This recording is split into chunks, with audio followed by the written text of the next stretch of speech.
रहीम। सबसे पहले हम लोग पढ़े हैं स्मगलर फोसा। स्मगलर फोसा का दूसरा क्या नाम है? Piriform fossa. अब ये किधर होता है लोकेशन? फेरिंग्स के तीन पार्ट होते हैं, ओरोफेरिंग, नेजोफेरिंग्स एंड लेरिंजोफेरिंग्स। तो लेरिंजोफेरिंग्स के अंदर होता है, ठीक है। अब इसकी बाउंड्रीज की बात करेंगे। बाउंड्रीज हमारे पास सामने लिखी हुई है। मीडियली क्या होते हैं? एरी एपिग्लॉटिक फोल्ड्स होंगी। ये अभी हम पढ़ेंगे एरी एपिग्लॉटिक फोल्ड्स किस तरह बनते हैं, ठीक है। एपिग्लॉटिस के जो एंटीरियर पोस्टीरियर दो एंड्स होते हैं ना, वही बनाते हैं हमारे पास एरी एपिग्लॉटिक फोल्ड। ये मीडियली हो गया। लैटरली क्या होगा?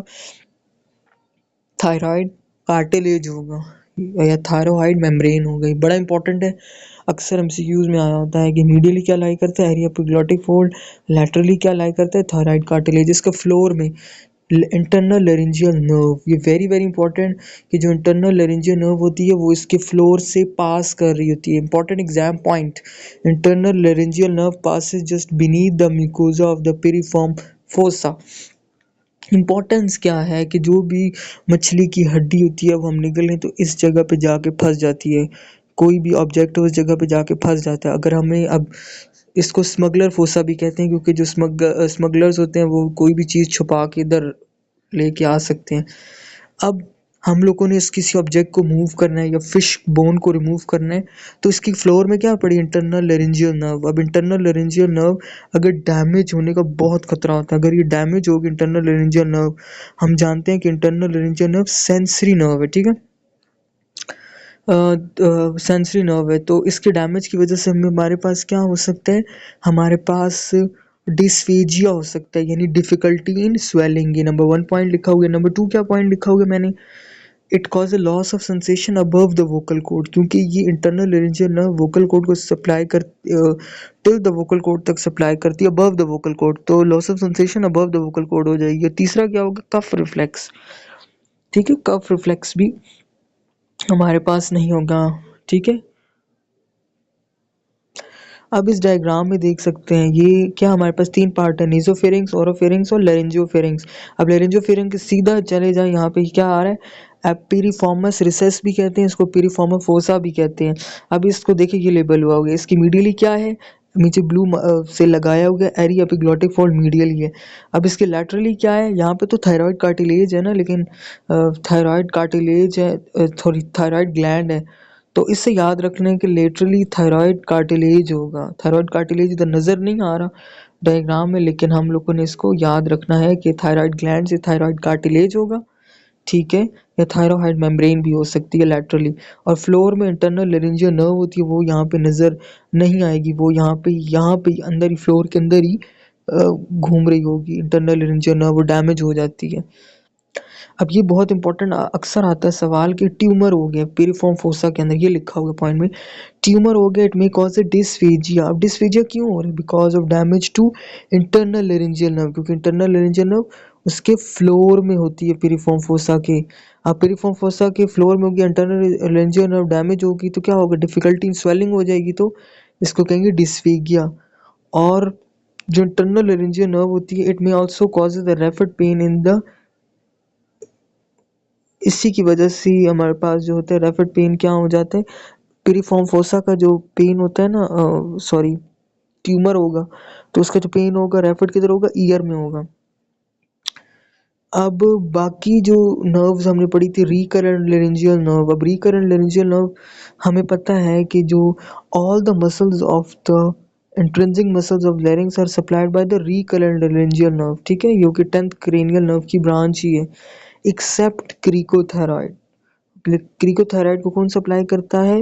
ये बुक के अंदर लिखा हुआ है सारा, उधर से बोल रहे हैं, बुक के अंदर, बीडी के अंदर। और क्रिकोथेराइड को कौन सप्लाई करता है? External laryngeal nerve.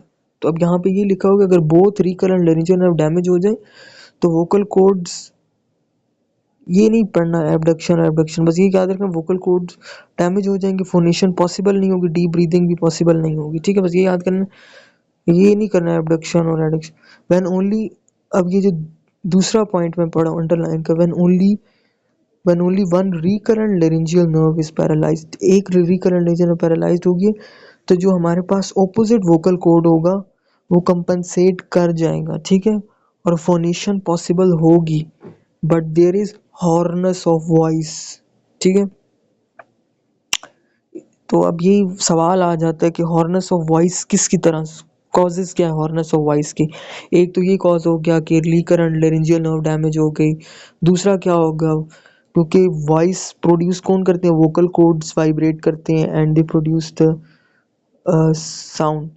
तो जब वोकल कॉर्ड्स कोई कोई ट्यूमर हो गया, डैमेज हो गए, कैंसर हो गया, तो वो भी हमारे पास रिकरेंट वो भी हॉर्नस ऑफ वॉइस कर सकते हैं।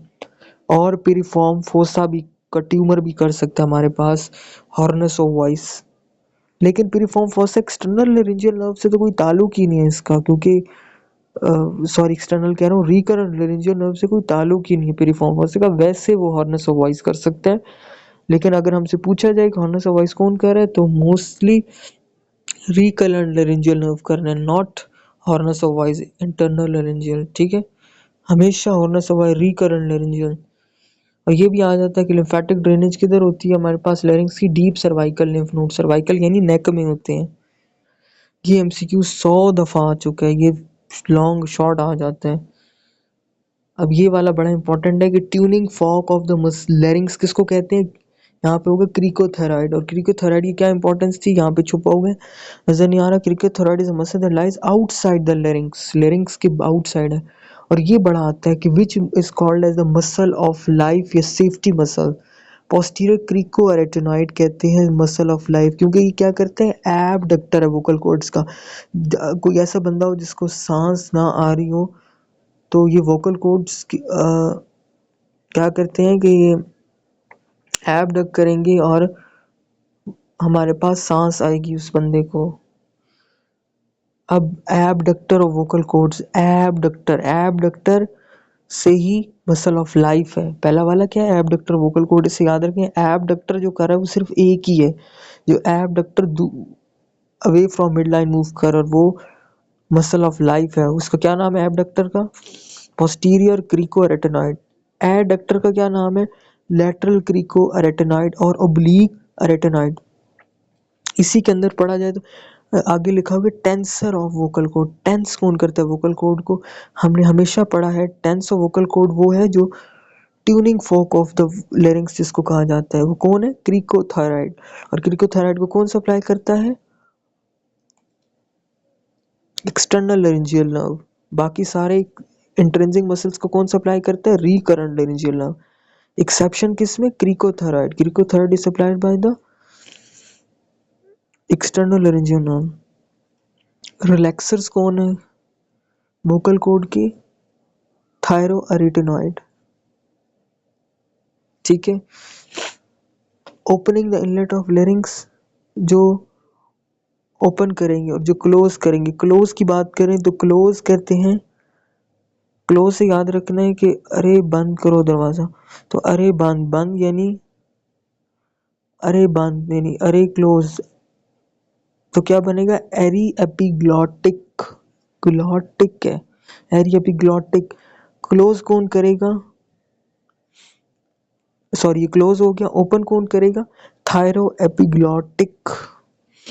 रिलैक्सर कौन है, थायरोएरेटिनॉइड। क्लोज वाला जो भी होगा ना, उसमें हमारे पास आएगा ग्लॉटिक। ओपन और क्लोज इनलेट ऑफ, इनलेट और आउटलेट और क्लोजिंग और ओपनिंग ऑफ इनलेट ऑफ, हमने याद रखना है कि लेरिंग्स के अंदर ना हमेशा हमने अरे एपिग्लॉटिक, ग्लॉटिक आएगा, अरे एपिग्लॉटिक और थायरो एपिग्लॉटिक।